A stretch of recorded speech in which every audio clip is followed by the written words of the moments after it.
Hello students, कैसे हैं आप सब लोग। तो आज हम लोग पढ़ने वाले हैं नेशनल इनकम की बहुत सारी जरूरी यानी जो बहुत इंपॉर्टेंट थ्योरी है वो सारा का सारा। और अगली क्लास में भी हम लोग नेशनल इनकम की थ्योरी पढ़ेंगे। जितने भी कॉन्सेप्ट बच जाएंगे आज की क्लास के बाद वो अगली क्लास में कर लेंगे। देन संडे को सुबह 10 बजे एक लाइव टेस्ट होगा जहां पे लाइव रहूंगा, मैं आपसे क्वेश्चन पूछूंगा और आप क्लास आंसर दोगे। जैसा मैंने एनपीओ का टेस्ट लिया था, जैसा कि मैंने आपका मैनेजमेंट चैप्टर 1 बीएसटी का टेस्ट लिया था लेकिन वो रिकॉर्डेड था, तो ये लाइव टेस्ट होने वाला है संडे को। तो रेडी रहना और नेशनल इनकम पूरी तरीके से खत्म कर देना, चाहे न्यूमेरिकल हो चाहे थ्योरी। तो आज की क्लास में जो भी न्यूमेरिकल्स थ्योरी पोर्शन जो मैं कराने वाला हूं उसके अंदर बेसिकली आपको 3 मेथड तो मैंने बता ही दिया था, प्रोडक्शन मेथड, इनकम मेथड और एक्सपेंडिचर मेथड।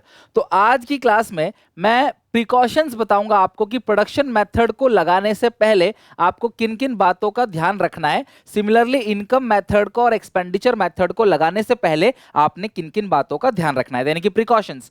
कई बार क्वेश्चन पूछा आता है कि नेशनल इनकम में क्या इंक्लूड किया जाए, क्या नहीं इंक्लूड होता है। तो इस सिचुएशन में आप ध्यान रखना कि जब आप ये कॉन्सेप्ट पढ़ लोगे तो आपको समझ आ जाएगा कि नेशनल इनकम में किन किन चीजों को इंक्लूड किया जाता है, किन किन चीजों को इंक्लूड नहीं किया जाता, विद रीजंस। ओके, तो आज हम एक कॉन्सेप्ट और पढ़ेंगे जो कि बहुत इंपॉर्टेंट है, that is problem of double counting. कि डबल काउंटिंग की प्रॉब्लम किसे कहते हैं, जब एक से ज्यादा बार कोई चीज काउंट हो जाती है तो नेशनल इनकम पे उसका क्या इंपैक्ट पड़ता है, ये सारी चीजें हम पढ़ेंगे। तो आइए स्टार्ट करते हैं। सबसे पहले प्रिकॉशंस रिगार्डिंग प्रोडक्शन मेथड। कि प्रोडक्शन मेथड को लगाने से पहले आपने किन किन बातों का ध्यान रखना है। सबसे पहली चीज, प्लीज ये कॉन्सेप्ट साथ साथ याद करते चले जाना ताकि हम पढ़ते रहें और साथ साथ हमारा लर्न भी होता रहे। तो सबसे पहली बात लिखा है, do not include the value of second hand goods. ध्यान रखना, सेकेंड हैंड गुड्स वो गुड्स है जब फर्स्ट टाइम वो सेल हुआ था तब वो नेशनल इनकम में काउंट हो गया था, इसीलिए कभी भी सेकेंड हैंड गुड्स की सेल को नेशनल इनकम में काउंट नहीं करते। पहली चीज क्या बोलो, सेकेंड हैंड गुड्स की सेल को नेशनल इनकम में काउंट नहीं करेंगे, क्योंकि जब वो फर्स्ट टाइम सेल हुआ था तभी वो नेशनल इनकम में इंक्लूड हो गया था। तो सेकेंड टाइम आप सेल कर रहे हो तो आप उसको इंक्लूड नहीं करोगे। लेकिन अगर कोई सेल पे ब्रोकरेज कमीशन मिल रहा है, कोई क्लास आपको सेल करने पे जो ब्रोकर होते हैं ना उसे कोई कमीशन मिल रहा है, कोई ब्रोकरेज मिल रहा है, तो हम उसको काउंट करेंगे क्योंकि वो पहली इनकम है, वो पहली सर्विस है, तो हम उसे काउंट करेंगे। लेकिन सेकेंड हैंड गुड्स की सेल परचेज काउंट नहीं करेंगे। और ध्यान रखना ये कहीं भी काउंट नहीं होगा, चाहे इनकम मेथड हो चाहे एक्सपेंडिचर मेथड। लेकिन ब्रोकरेज कमीशन हर जगह काउंट होगा, चाहे वो कोई भी मेथड हो। तो आप देखना, ब्रोकरेज कमीशन वो काउंट होगा लेकिन सेकेंड हैंड गुड्स की सेल परचेज वो कहीं भी काउंट नहीं की जाएगी। Okay, on account production by producing unit. देखो, जो भी प्रोड्यूसिंग यूनिट है, मान लो किसान है, वो अनाज उगा रहा है और कुछ अनाज वो अपने घर के लिए बचा लेता है, अपने लिए यूज करने के लिए बचा लेता है, तो क्लास उसकी वैल्यू को हम लोग नेशनल इनकम में उसकी इंप्यूटेड वैल्यू को काउंट करेंगे। ध्यान रखना, इंप्यूटेड का मतलब क्या होता है, अंदाजा लगाएंगे कि अगर हम इतना अनाज अपने पास नहीं रखते, इसे मार्केट में बेचते, तो मार्केट में बेचने से हमें कितना पैसा मिलता, हम अंदाजा लगा लेते। क्लियर है। तो यानी कि जिस प्रोड्यूसर ने अनाज मार्केट में उगाने के लिए बेचा लेकिन उसको बेचा नहीं, अपने खुद की कंजप्शन में खुद यूज कर लिया है, तो उसकी जो वैल्यू होती है वो हम लोग नेशनल इनकम में काउंट करेंगे। On account production by the producing unit should be recorded, that is imputed value. जो आपने अनाज उगाया है उसका अंदाजा लगाओ कि उसकी वैल्यू कितनी होगी, जो आपने खुद यूज किया, तो हम उसे काउंट करेंगे। ठीक है। थर्ड चीज, third point, the value of intermediate goods should not be include. अब यह तो आप सबको पता ही है, वैल्यू एडेड मेथड में जीडीपी एमपी का फॉर्मूला क्या यूज करते हो, या जीवीएमपी का फॉर्मूला क्या यूज करते हो, value of output minus intermediate consumption. Value of output मतलब क्या होता है, sales plus change in stock. तो सेल्स को प्लस करना है, चेंज स्टॉक को प्लस करना है, क्या माइनस करना है, आईसी। तो यानी कि इंटरमीडिएट कंजप्शन जो है वो नेशनल इनकम में काउंट होगा ही नहीं, तो आईसी को हम लोग नेशनल इनकम में इंक्लूड नहीं करेंगे, इसीलिए इंटरमीडिएट कंजप्शन को यहाँ पे माइनस करते हैं। तो आपने 3 चीज ध्यान रखनी है, सेकेंड हैंड गुड्स को लेना है लेना, बताओ, नहीं लेना। कोई ब्रोकरेज कमीशन लेना है कि लेना, उस पे लेना है। उसके बाद सेकंड पॉइंट क्या है क्लास, ऑन अकाउंट प्रोडक्शन, अपने अनाज उगाया तो हमें काउंट करना है उसकी इंप्यूटेड वैल्यू को। थर्ड पॉइंट क्या है क्लास, अगर कोई भी आईसी है, इंटरमीडिएट कंजप्शन है, क्योंकि हम फाइनल गुड्स की वैल्यू लेते हैं तो रॉ मटेरियल को लेना नहीं है। क्यों? क्योंकि फाइनल गुड्स में रॉ मटेरियल ऑलरेडी क्या रहता है क्लास, इंक्लूड रहता है, इसीलिए इंटरमीडिएट कंजप्शन को माइनस करते हैं वहां पे, और यहाँ पे नेशनल इनकम में उसे काउंट हम नहीं करेंगे। नेक्स्ट चीज क्या है, change in stock should included, change in stock को हम लोग इंक्लूड करेंगे। चेंज इन स्टॉक का फॉर्मूला क्या होता है class? Closing stock minus opening stock. Change stock का फॉर्मूला क्या होता है? Closing minus opening stock. तो फॉर्मूले में तो हम लिखते ही हैं, तो चेंज स्टॉक को इंक्लूड करेंगे। और services for self consumption is not estimated, यानी क्लास हाउस वाइफ की सर्विसेज, आपकी मदर, आपकी सिस्टर, ठीक है, या किसी की वाइफ ने कुछ खाना पीना बना के दिया, घर का काम धाम किया, तो ये जो सर्विस उसने दी है, हम इसको बिल्कुल भी नेशनल इनकम अकाउंट नहीं करेंगे। सिंपली इसकी वैल्यू लगाना इम्पॉसिबल है, पता करना कि इसकी वैल्यू कितनी है इस सर्विस की, वो असंभव है, इसलिए क्लास हम उसकी वैल्यू को काउंट नहीं करते। क्लियर है क्लास? यहां तक 5 पॉइंट। तो फटाफट जरा मुझे रिवीजन करा दो, आप वीडियो पॉज करके खुद भी दिमाग में रिकॉल कर सकते हो। सेकेंड हैंड गुड्स की वैल्यू को नहीं लेना, ब्रोकरेज कमीशन लेना है। जो ओनर ने अपने लिए कोई सामान उगाया है, प्रोड्यूसिंग यूनिट ने, उसकी वैल्यू को हमें काउंट करना है। इंटरमीडिएट गुड्स काउंट नहीं करना, चेंज स्टॉक को आपने काउंट करना है, और जो हाउस वाइफ की सर्विसेज है क्लास, उसको काउंट नहीं करना, क्योंकि क्लास आप उसकी वैल्यू पता नहीं लगा सकते। नेक्स्ट अब आते हैं class problem of double counting. Video को लाइक कर देना क्लास अगर आपको मजा आ रहा है, सीखने को मिल रहा है क्लास। अगर आप क्लास 12th में हो तो अकाउंट इको बीएसटी का पूरा syllabus 0 to 20 revision, case study, practice paper, MCQ, सब कुछ यहाँ पे फ्री ऑफ कॉस्ट होने वाला है टिल बोर्ड एग्जामिनेशन 2022। तो अगर आप क्लास इस साल पेपर दोगे 2022 में, मतलब इस सेशन के बच्चे हो, तो प्लीज चैनल को सब्सक्राइब करके बेल आइकन दबा देना, अपने सारे दोस्तों में जरूर इस वीडियो को शेयर कर देना। क्लास डेली शाम को 7 बजे वीडियो आती है, क्लासेस भी आगे बढ़ाऊंगा, टेस्ट भी लेता रहता हूँ, सारी चीजें आपको क्लास यहाँ पे मिलती हैं फ्री ऑफ कॉस्ट। तो इतना सपोर्ट कर सकते हो, आपसे कोई चार्ज नहीं ले जा रहा, बस आप सपोर्ट दिखाओ, प्यार दिखाओ, अपना एक अच्छा कमेंट करो, लाइक करो वीडियो तक क्लास, हम भी मोटिवेट होते रहे। हर किसी को मोटिवेशन की जरूरत पड़ती है अच्छे से काम करने के लिए, कंसिस्टेंसी से काम करने के लिए। ओके, हाँ, तो मैं कहां पे था? Problem of double counting. किसी भी चीज को अगर एक से ज्यादा बार काउंट कर लिया जा रहा है तो हम उसको क्या कहते हैं? Problem of double counting. ठीक है, एग्जाम्पल आप समझना बात को। एक किसान ने अपना सारा का सारा अनाज जो है वो बेच दिया फ्लोर मिल वाले को, जो आटा चक्की चलाते हैं ना क्लास, जो आटा बनाते हैं गेहूं से, उनको बेच दिया 400 में। फार्मर से पूछा भाई तुम्हारी सेल कितनी है? फार्मर बोला जी मेरी फाइनल सेल 400 रुपए की है, फाइनली मैंने सेल कर दिया 400 रुपए। ठीक है, लेकिन उससे पूछा फ्लोर मिल वाले से तुम्हारे लिए क्या है? वो बोलता भाई इंटरमीडिएट कंजप्शन, ये तो मैंने रॉ मटेरियल खरीदा है, ये मेरे लिए इंटरमीडिएट कंजप्शन है। तो उसके लिए क्लास ये क्या हो गया? आईसी हो गया। समझ रहे हो बात को? तो उसने क्या किया, उस जो आप गेहूं खरीदा उससे अनाज बनाया, और अनाज बनाकर आगे बेच दिया कितने में? 800 में। अनाज बना के क्लास उसने आगे कितने में बेच दिया? 800 में बेच दिया। तो उसने अनाज बनाकर क्लास उसका रोटी बनाकर उसका, या आप ये कह लो, ब्रेड तो मत कहो, उसे आटा बना के बेच दिया मान लो, ठीक है, आटा बना के उसने उसको आगे बेच दिया। तो उसने आगे बना के ना किसी बेकरी वाले को बेच दिया। तो उसने सबसे पहले 400 का माल खरीदा, 800 में बेच दिया बेकरी वाले को। तो बेकरी वाला वो क्या करता है क्लास? 800 का सामान जो है वो 1000 रुपए में क्लास बेच देता है, ब्रेड बना के किसको? शॉपकीपर को। ठीक है, ब्रेड बना के शॉपकीपर को बेच दिया। फिर शॉपकीपर ने उस ब्रेड को फाइनली किसे बेच दिया क्लास? कंज्यूमर को बेच दिया 1100 में। तो फार्मर को बुलाया, भाई तुम्हारी सेल कितनी है? वो कहता है 400 रुपए। मील वाले को बुलाया, तुम्हारी सेल कितनी क्लास? वो कहता है 800 रुपए। उसके बाद जो बेकरी वाला है उसको बुलाया, तुम्हारी सेल कितनी है? बेकरी वाला कहता है जी 1000 रुपए का हमने बेच दिया शॉपकीपर को। शॉपकीपर से बोला भाई तुम्हारी सेल कितनी? उसने बोला जी हमने ग्राहक को बेच दिया 1100 में। तो आपकी जो वैल्यू एडेड है, क्या आप ये कह सकते हो कि देश की जो जीडीपी है या जो देश का पूरा सेल है वो 8 + 4 1200 + 1000 2200 3200 एक 3300, क्या आप ये कह सकते हो कि 3300 की सेल हुई है? ये एस्टिमेशन बिल्कुल गलत है। सेल 3300 की हुई नहीं है, सेल सिर्फ और सिर्फ जो हुई है वो 1100 की हुई है। सर कैसे? बेटा ये जो 400 की सेल हुई है ये पूरी की पूरी सेल है, ठीक है, प्लस ये जो 800 का दोबारा सेल हुआ है, तो इस 800 में ये 400 भी तो इंक्लूड है। आप खुद सोचो, अगर मैं फर्नीचर बनाने के लिए लकड़ी खरीद रहा हूं और मैं फर्नीचर बना के आगे बेच रहा हूं, तो ये जो लकड़ी की कीमत है वो फर्नीचर के अंदर ही तो इंक्लूड होगा, क्योंकि वो रॉ मटेरियल है, क्योंकि वो आईसी है। तो भैया आप इसमें वैल्यू कितना ऐड किए हो? मैं 400 का माल लाके 800 में बेच रहा हूं, तो मैंने अपनी तरफ से वैल्यू जो ऐड किया वो कितने का है? वो 400 का है। फिर 800 का 1000 में बेच रहा है वो, तो 800 का तो खरीदा था, 1000 का बेच रहा है, 800 हम पहले ही इंक्लूड कर चुके हैं, तो 1000 का बेच रहा है तो हम क्या इंक्लूड करेंगे? 200, और लास्ट में 1000 का वो बेच रहा है कितने में? 1100 में। तो अपना वैल्यू ऐड कितना किया? 100। तो आप देखो क्लास टोटल जो आ गया क्लास कितना? 4 4 8 और ये 1100। और या तो आप शुरू से कुछ मत लो, सीधे आखिरी वाली सेल को ले लो, तब क्लास ये problem of double counting avoid हो जाएगी। सिंपली अगर आप रॉ मटेरियल या इंटरमीडिएट कंजप्शन की वैल्यू को भी इंक्लूड कर लोगे तो वो एक से ज्यादा बार रिपीट हो जाएगी। That is called problem of double counting. यहाँ पे इस 800 में 400 इंक्लूड है, ये 1000 में 800 इंक्लूड है, इस 1100 में 1000 इंक्लूड है, तो प्रॉब्लम ऑफ डबल काउंटिंग होगी ना। आप अगर एक से ज्यादा बार इसे काउंट कर लेते हो तो इस चीज से, सिचुएशन से उभरने के लिए आपको क्या करना पड़ेगा क्लास? इस सिचुएशन से उभरने के लिए आपके पास दो रास्ते हैं, दो रास्ते। पहला, take the value added of each stage instead of total output. आपने हर स्टेज पे जो वैल्यू ऐड हुआ है वो लेना है। पहले वैल्यू ऐड कितना हुआ? 400, फिर कितना ऐड हुआ? 400, फिर कितना ऐड हुआ? 200, फिर लास्ट में कितना ऐड हुआ? 100। तो आप बार बार डबल काउंटिंग नहीं करोगे, आप समझ रहे हो, बार बार आईसी की वैल्यू को लोगे नहीं। तो इस तरीके से क्लास प्रॉब्लम डबल काउंटिंग में आपको वैल्यू एडेड लेना है, हर स्टेज पे जो वैल्यू एडेड है वो लेना है आपने, ना कि हर बार आप टोटल टोटल लोगे तो 3300 रुपए जो आएगा, इसका मतलब आपने कई बार एक चीज को एक आउटपुट को कई बार ले लिया। That is problem of double counting. Simple सी बात है, मैं 5000 की लकड़ी खरीद के लाया, 5000 की लकड़ियां खरीदी मैंने, उसे फर्नीचर बना के 12000 में बेच दिया, तो सेल देश के अंदर 12000 की हुई है, 12 प्लस 5 17000 की नहीं हुई। क्यों? इस 12000 में ये 5 इंक्लूड है। तो दो रास्ते हैं, या तो सीधा लास्ट वाला ले लो, शुरू पिछला सारा इग्नोर कर दो। दूसरा रास्ता क्या है क्लास, कि हर स्टेज पे जो वैल्यू ऐड हुआ वो लो। जैसे पहले ऐड हुआ 5000, फिर 12, 5 का 12 में बेचा तो 7000, 7 5 टोटल कितना हो गया? 12000। या तो आप सीधे लास्ट वाला जो 1100 का कंज्यूमर को बेचा है ना, आप वो ले लो, उससे पहला वाला कुछ मत लो, क्योंकि वो सब आईसी है।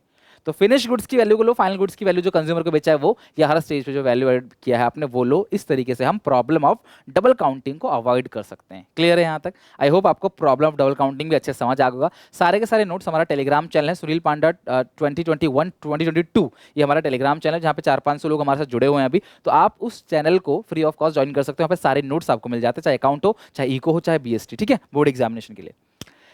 अब इनकम मेथड को लगाने से पहले क्या क्या बातें ध्यान रखनी है? प्रोडक्शन मेथड तो मैंने आपको याद करा दिया, आप कॉपी में लिख भी लोगे अच्छे से। तो अब बात करते हैं इनकम मेथड। तो इनकम मेथड को लगाने से पहले क्या क्या बातें ध्यान रखनी है? तो सबसे पहली बात आपको ध्यान रखना है, ट्रांसफर अर्निंग, फ्री में कमाया गया हुआ पैसा आप उसे काउंट नहीं करोगे। चाहे वो ओल्ड एज पेंशन हो, अनएम्प्लॉयमेंट अलाउंसेस हो, स्कॉलरशिप हो, पॉकेट मनी हो, should not be included national income. तो ये सब चीज फ्री में मिला है, इसके लिए कोई सामान देश के अंदर नहीं बना, कोई जीडीपी देश के अंदर नहीं बढ़ा, तो आप इन सारी वैल्यू को नेशनल इनकम में काउंट नहीं करोगे। ट्रांसफर इनकम को इनकम मेथड में आप इनकम नहीं मानोगे।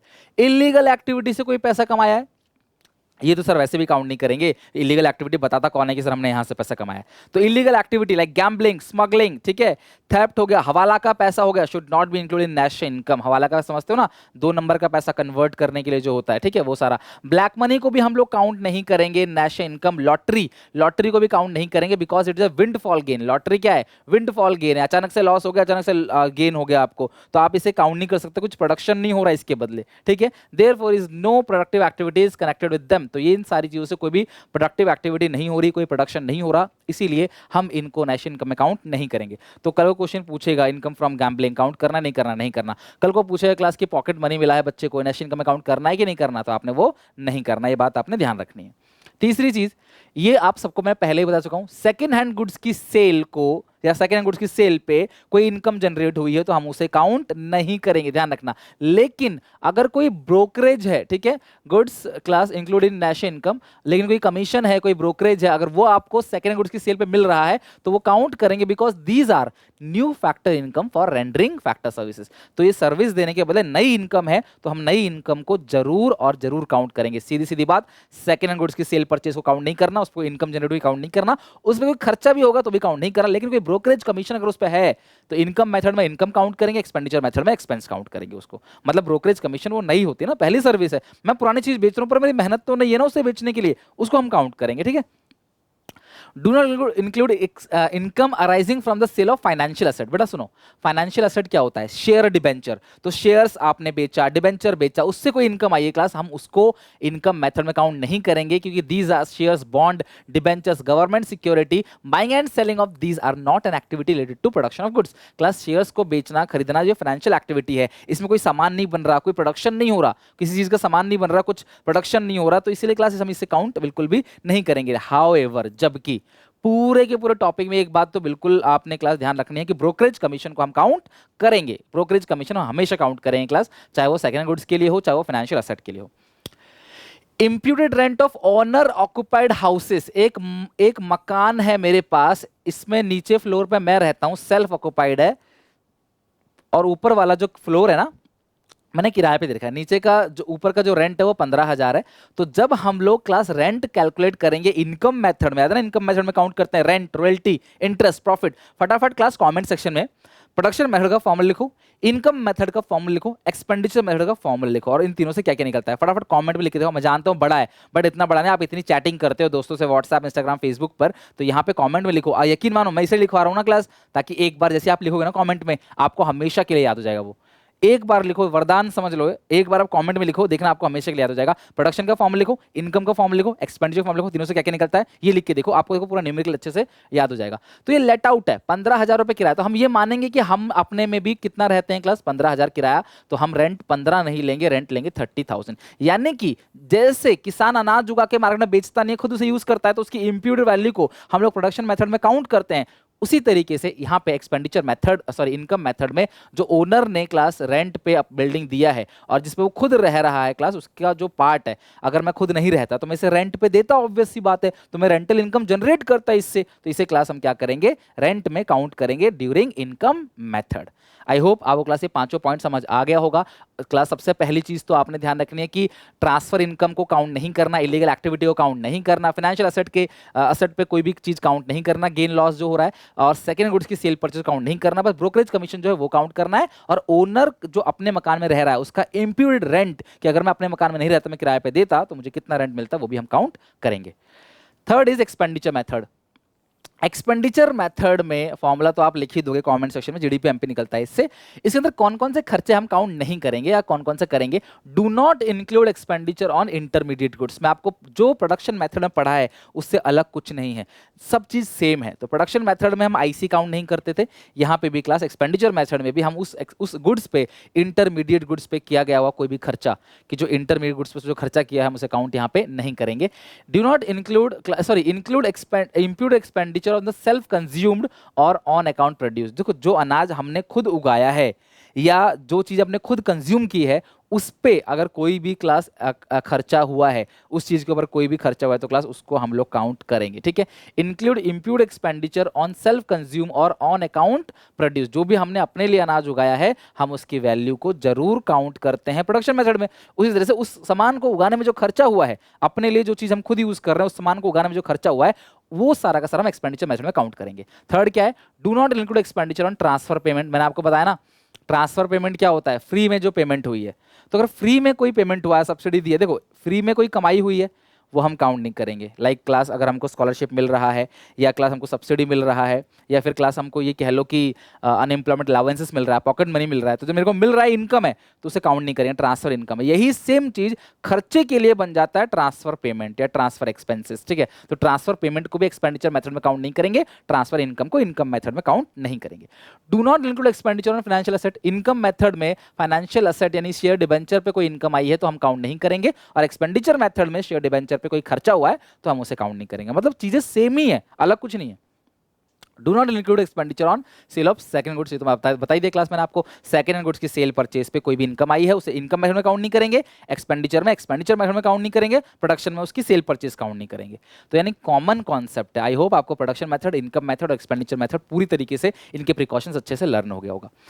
इसके अलावा कुछ चीजें और हैं, लाइक क्लास यहाँ पे एक छोटा सा कॉन्सेप्ट है जो मैं आपको बताना चाहता हूँ यहाँ पे, और वो है डिफरेंस बिटवीन डेप्रीशिएशन और कैपिटल लॉस। बहुत ही सिंपल से पॉइंट है क्लास, 5 मिनट में लगेगा, इसके अंदर आराम से कवर करेंगे। डेप्रीशिएशन तो आप अकाउंट्स में पढ़ चुके हो, क्या होता है, किसी भी एसेट को जब हम यूज करते हैं तो यूज करने से उसकी जो वैल्यू कम हो जाती है, दैट इज कॉल्ड डेप्रीशिएशन। किसी भी एसेट को अगर आप यूज करते हो, उसकी यूज करने से उसकी वैल्यू कम होती है, उसको बोलते हैं डेप्रीशिएशन। और हम उसके लिए पहले से प्रोविजन बना के रख सकते हैं कि यार कल को हमारी एसेट पुरानी हो जाएगी, खराब हो जाएगी, तो हम पहले से कुछ पैसे जोड़ के रखते हैं, दैट इज कॉल्ड डेप्रीशिएशन। ठीक है, और इसे बोलते हैं इकोनॉमिक्स में कंजप्शन ऑफ फिक्स कैपिटल। क्या बोलते हैं class, consumption of fix capital. It refers to fall in the value of fix asset due to normal wear and tear. Normally जो असेट यूज होगी तो नॉर्मल वियर एंड टियर होगा, समय गुजरेगा, पुरानी होगी क्लास, फैशन ट्रेंड चेंज हो जाएगा, ऑब्सोलेंस, तो उसकी वैल्यू कम हो जाएगी, वो डेप्रीशिएशन है। ठीक है, और provision is made for replacement of asset, यानी कि आप पहले से उसके लिए पैसे जोड़ के चलते हो कि अगर कल को हमारी असेट टूट फूट गई, खराब हो गई, या चलते चलते कोई डैमेज हो गया, कोई भी दिक्कत परेशानी आई, तो हम उसके लिए पहले से पैसे जोड़कर रखते हैं। It does not hamper the production process. और क्लास अगर इन फ्यूचर कोई मशीन खराब होती है तो हम नया रिप्लेस करा देंगे प्रोडक्शन, की हमने पैसा पहले से जोड़ रखा है, तो ये प्रोडक्शन प्रोसेस को हैम्पर नहीं करेगा, प्रोडक्शन जो है चलता रहेगा, प्रोडक्शन बंद नहीं हो जाएगा। इसको बोलते हैं डेप्रिसिएशन। आई होप ये तीनों चीजें आपको अच्छे समझ आ गई होगी। कैपिटल लॉस अलग है, क्या है ये? It refers to loss in the value of fix asset due to unforeseen obsolescence. यानी क्लास नेचुरल कैलेमिटी आ गई, आंधी तूफान बाढ़ आया, अर्थक्वेक आ गया, मशीन खराब हो गई, चुर गई, गायब हो गया, एक्सीडेंट हो गया कोई, ठीक है, तो भैया उस सिचुएशन के लिए क्या पहले से रेडी रह सकते हो कि चोरी हो जाएगा तो हम पहले से प्रोविजन बना के रख लें, ऐसा हो सकता है या नहीं? खराब हो जाएगा यूज करते करते, वो नॉर्मल वियर एंड टियर है, उसके लिए हम प्रोविजन बना सकते हैं। चोरी हो जाएगा तो आप क्या प्रोविजन बनाओगे उसके लिए? तो आप प्रोविजन नहीं बना सकते इसके लिए। No such provision is made in case of capital loss. तो ये कैपिटल लॉस है। क्या है क्लास? है कैपिटल लॉस। तो इसके लिए आप कोई भी प्रोविजन पहले से नहीं बना सकते। It hamper the production process, और ये प्रोडक्शन प्रोसेस को हैम्पर करता है, यानी कि प्रोडक्शन प्रोसेस को रोक देता है। खराब हो गई, चोरी हो गई, टूट गया, आंधी तूफान बाढ़ आया, मशीन गायब, तो ये प्रोडक्शन प्रोसेस को हैम्पर करेगा, प्रोडक्शन प्रोसेस को रोक देगा। आई होप ये डिफरेंस अगर आता है एग्जामिनेशन में तो आप अच्छे से लिख लोगे। आप स्क्रीनशॉट ले लो इसका, ताकि क्लास आप आराम से इन पॉइंट्स को अपनी कॉपी में, अपनी लैंग्वेज में लिख सको। एक बार जैसे आप लिखोगे ना अपनी लैंग्वेज में कॉपी में, तो आराम से आपको आधा तभी याद हो जाएगा। ठीक है, नाउ आज ये क्लास का लास्ट टॉपिक है, ठीक है, और इसके बाद हम अगली क्लास में बाकी सारे के सारे जो और थ्योरी है वो हम कर लेंगे। फिर संडे को सुबह 10 बजे लाइव टेस्ट होगा। बेटा प्लीज सब अटेंड करना, सारे दोस्तों को बोल देना लाइव आ जाएं, क्लास लाइव टेस्ट अटेंड करो और देखो क्लास कितना मजा आता है। यहाँ पे सारी चीज समझाऊंगा, टेस्ट ही नहीं है हमारा, टेस्ट नहीं होता, पूरे का पूरे सिलेबस का चैप्टर का रिविजन हो जाता है अच्छे से। रियल जीडीपी और नॉमिनल जीडीपी, मैं आपको सीधी सीधी भाषा में एग्जांपल देकर समझाता हूँ कि रियल जीडीपी किसे कहते हैं और नॉमिनल जीडीपी किसे कहते हैं। ध्यान सुनना। सन 2014 में, सन 2000 मान लो 12 में सरकार किसी और की थी, सबको पता है। सन 2020 में सरकार किसी और की है, यानी कि अगर हम बात करें कांग्रेस और बीजेपी की, ठीक है। सन 2012 में अनाज उगा था 20 किलो, मैं सिर्फ एक एग्जांपल दे रहा हूं। सन 2012 में अनाज उगा था 20 किलो, सन 2015-20 में अनाज उगा है 15 किलो। मैं सिर्फ एक अजम्पशन ले रहा हूं आपको रियल जीडीपी और नॉमिनल जीडीपी को समझाने के लिए, ठीक है। 2012 में होगा 20 किलो अनाज, 20 में होगा 15 किलो अनाज, लेकिन 2012 में जो सामान का प्राइस था वो था 2 रुपए, मान लो अनाज की कीमत 2 रुपए थी। तो मुझे बताओ देश की जीडीपी कितनी हुई? मान लो पूरे देश में कुछ और नहीं उगा, पूरे देश में कुछ भी और नहीं उगा है, सिर्फ इतना ही उगा है, 20 किलो अनाज उगा है, 2 के हिसाब से देश की जीडीपी आ गई 40 रुपए। देश की जीडीपी कितनी क्लास आ गई? वो गई 40 रुपीज। आज कीमत जो है 5 रुपए है, तो देश की जो जीडीपी आ गई क्लास 75। तो 2020 में जो सरकार है वो कहेगी देखो 2012 में जीडीपी 40 थी, हमारी सरकार 2020 में है, जीडीपी को लगभग डबल कर दिया, जीडीपी को लगभग 75 कर दिया। तो इस सिचुएशन में वो जिस जीडीपी की बात कर रहे हैं वो नॉमिनल जीडीपी है। क्या है क्लास? Nominal GDP. यानी जब हम क्वांटिटी को, करंट ईयर का जो प्राइस है, ये 5 रुपए करंट ईयर प्राइस है, ये 2 रुपए प्रीवियस ईयर प्राइस है, तो जब हम क्लास किसी भी क्वांटिटी को, आउटपुट को करंट ईयर प्राइस से मल्टीप्लाई करते हैं तो उसको क्या बोलते हैं क्लास? Nominal GDP. जब हम क्वांटिटी को, आउटपुट को करंट ईयर प्राइस से मल्टीप्लाई करते हैं तो उसे क्या कहते हैं क्लास? Nominal GDP. लेकिन जो ये कांग्रेस सरकार है 2012 वाली सरकार, वो क्या बोलेगी? अरे नहीं, आउटपुट तो 15 किलो है, 2 रुपए से मल्टीप्लाई करो, मतलब प्रीवियस ईयर का जो प्राइस था ना 2 रुपए, उससे मल्टीप्लाई करो, तब कितना आ रहा है? 30 आ रहा है। ये रियल जीडीपी है। सीधी सीधी बात, to the point, previous year के प्राइस से मल्टीप्लाई करने पे जो जीडीपी आता है वो रियल जीडीपी है। प्रीवियस ईयर या constant year price, current year price से मल्टीप्लाई करते हैं, इस साल के प्राइस से मल्टीप्लाई करते हैं, तो जो आता है उसे बोलते हैं नॉमिनल जीडीपी। तो आप लोग कमेंट करके बताओ क्लास कौन सा ज्यादा भरोसेमंद है और कौन सा ज्यादा सही है, रियल जीडीपी या नॉमिनल जीडीपी? कौन सा ज्यादा भरोसेमंद है, कौन सा सही है, रियल या नॉमिनल? तो मेरे हिसाब से रियल जीडीपी जो है वो ट्रू इंडिकेटर है, वो सही चीज दिखाता है। भैया महंगाई के बढ़ने से प्राइस अगर बढ़ गया तो मल्टीप्लाई करने पे तो जीडीपी ज्यादा आएगा ही, उसमें आपने कौन सा अच्छा काम कर दिया? समझ रहे हो बात को? तो when GDP is measured eight base और कांस्टेंट ईयर प्राइस, अगर जीडीपी को बेस ईयर प्राइस पे और कांस्टेंट ईयर प्राइस पे मेजर किया जाता है तो वो रियल जीडीपी है। और when GDP is measured at current year price it is called nominal GDP. I hope आप सबको लर्न भी हो गया होगा। वीडियो पॉज करो, कॉपी में लिखो। देखो ये मत सोचो फ्री में वीडियो मिल रही है तो क्वालिटी की वीडियो नहीं होगी, अच्छे समझ नहीं आएगा। मे भी आप कहीं अगर पैसे देके पढ़ रहे हो ना तो वहां से भी अच्छा समझ में आ सकता है। बस आपको डेडिकेशन से पढ़ना है, कहीं भी पढ़ो क्लास, कहीं भी डेडिकेशन से पढ़ो, आपको समझ जरूर आएगा, अच्छे से आएगा समझ। तो रियल जीडीपी क्या, नॉमिनल जीडीपी क्या है class? When GDP is measured eight, जब जीडीपी को करंट ईयर प्राइस से मेजर करेंगे तो वो नॉमिनल है और प्रीवियस ईयर प्राइस से मेजर करेंगे तो वो रियल है। दूसरी बात, जीडीपी जो रियल जीडीपी है without the effect of inflation. देखो पहले भी 2 रुपए था, आज भी 2 रुपए से ही मल्टीप्लाई कर रहे हो। तो यानी कि इन्फ्लेशन को क्लास यहाँ पे बिल्कुल भी एडजस्ट नहीं किया जाता, सेम प्राइस पे होता है रियल जीडीपी, जो प्रीवियस प्राइस है वो सेम मल्टीप्लाई करते हैं। नॉर्मल जीडीपी में इट इज इन्फ्लेशन, तो यहाँ पे इन्फ्लेशन को एडजस्ट कर दिया जाता है। पहले 2 रुपए था, अब हो गया 5 रुपए, तो 5 रुपए में मल्टीप्लाई हो रहा है, तो ये इन्फ्लेशन को एडजस्ट कर रहा है, तो ये आपका नॉर्मल जीडीपी हो गया। और लास्ट क्या है class, it is true indicator. Real GDP true indicator है, देश के वेलफेयर को मेजर करने का, एक्चुअली में कितना भला हुआ है कितना नहीं हुआ उसको मेजर करने का ट्रू इंडिकेटर है, जबकि ये ट्रू इंडिकेटर नहीं है। इससे बिल्कुल भी अंदाजा नहीं लगा सकता देश एक्चुअली में तरक्की कर रहा है या नहीं कर रहा, तो ये ट्रू इंडिकेटर बिल्कुल भी नहीं है। तो आई होप रियल जीडीपी और नॉर्मल जीडीपी समझ आ गया। कुछ ऐसा ही है जैसे क्लास, अगर मैं अपने दादाजी की बात करूं, तो मेरे जो दादाजी थे या जो नाना जी थे, तो वो उनकी सैलरी जो लगभग हुआ करती थी उस टाइम पे, वो क्लास 12 रुपए 15 रुपए पर मंथ ऐसी हुआ करती थी। इवन आपका भी यही सिचुएशन होगा, तो आपके दादा परदादा जो होंगे वो लोग 10 रुपए 12 रुपए 5 रुपए महीने में कमाते थे और अपना घर बार चलाते थे। और आज देखो 20-30 हज़ार कमाने के बाद भी इंसान घर बार नहीं चला पाता। तो हम ये इन्फ्लेशन की वजह से ऐसा हो रहा था। आप ये नहीं बोलोगे देखो हम उनसे ज्यादा पैसा कमाते हैं, ना ऐसा नहीं कह सकते आप, ये इन्फ्लेशन है, इन्फ्लेशन की वजह से ज्यादा पैसा मिल रहा है आपको। समझ रहे हो बात को? तो आई होप ये टॉपिक अच्छे से क्लियर होगा। वीडियो को लाइक करना, क्लास चैनल को सब्सक्राइब करके बेल आइकन दबा देना।